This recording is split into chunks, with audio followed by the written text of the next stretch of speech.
بسم الله الرحمن الرحيم ألف لام ميم ذلك الكتاب لا ريب فيه هدى للمتقين الذين يؤمنون بالغيب ويقيمون الصلاة ومما رزقناهم ينفقون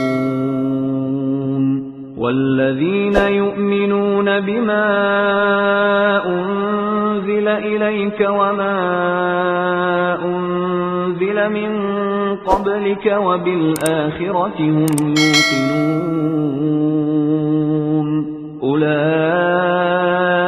على هدى من ربهم وأولئك